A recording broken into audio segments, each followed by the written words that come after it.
close-up so that you could like adjust the monitor. You know what I mean? Like if that's what maybe That he is thought that was the issue that you needed to change the input, but he doesn't want you to do it. All right, take one, hopefully one and done, in 3, 2, 1. We've just gotten our update from the National Oceanic and Atmospheric Association on what we can expect for this upcoming season. And in a typical hurricane season, we're looking at an average of about 14 named storms. That's tropical storms and hurricanes. Of those 14 named storms, typically half of those, about 7, are hurricanes. And of those 7 hurricanes, 3 are typically major Category 3 hurricanes or above. But according to NOAA, we are expecting an above average season, which is very much expected. The forecast from NOAA is 17 to 25 named storms this particular season. 8 to 13 of those are expected to be hurricanes, and of those hurricanes, 4 to 7 are expected to be major Category 3 hurricanes or higher. Now, if we hit these numbers, that means we could potentially be talking about a top 10 season here. And in fact, 3 of the last 4 years have been top 10 seasons, including 2022, which is the most active hurricane season on record with 30 named storms. 2021 was also very active, a top 3 there at 21 storms. And just last year we had 20 named storms, which puts that also in the top 5 here. If we were to get 19 or more named storms this year, which is certainly a possibility for us, we would be talking about a top 10 season once again. Now, the things that we're looking at for this upcoming season is that we're headed into a La Nina year. So that means we've got a couple of factors working in favor of tropical development. One of those things is the very warm ocean waters that we're already seeing across the Atlantic and into the Caribbean Sea.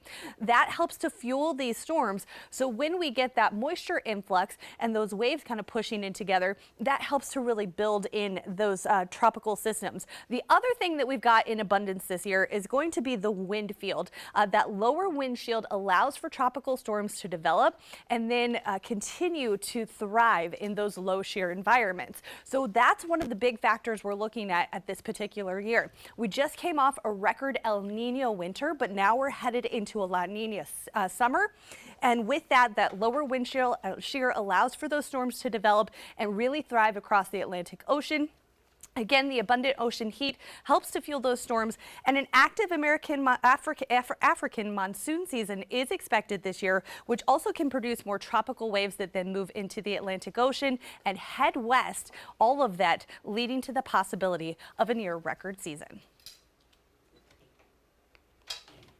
Can we do it again, Cody?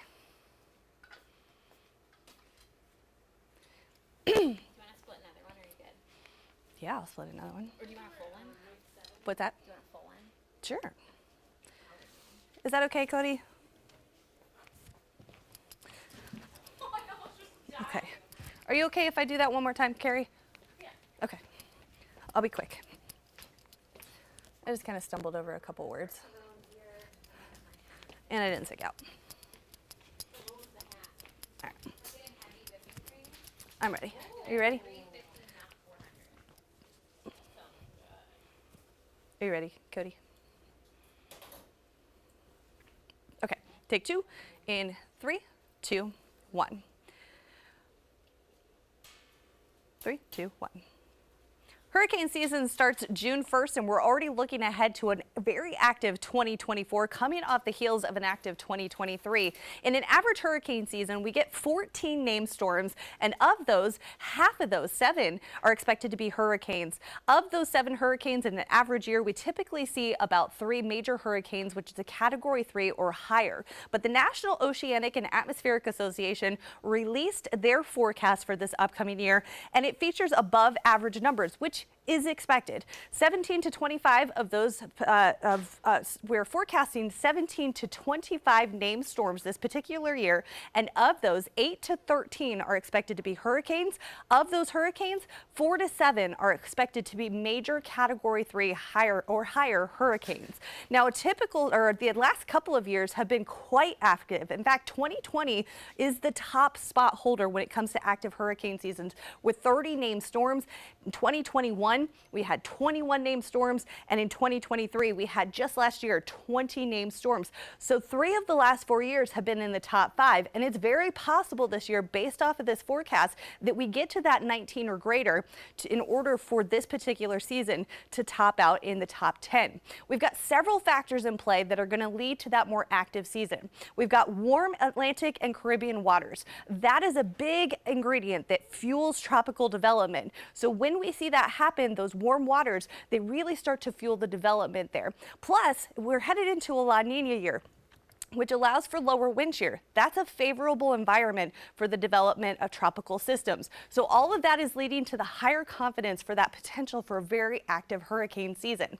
We come off a strong El Nino winter and are quickly transitioning into a La Nina summer for this upcoming season. That means less wind shear, allows for those storms to develop and to really thrive out in the Atlantic as well as the Caribbean.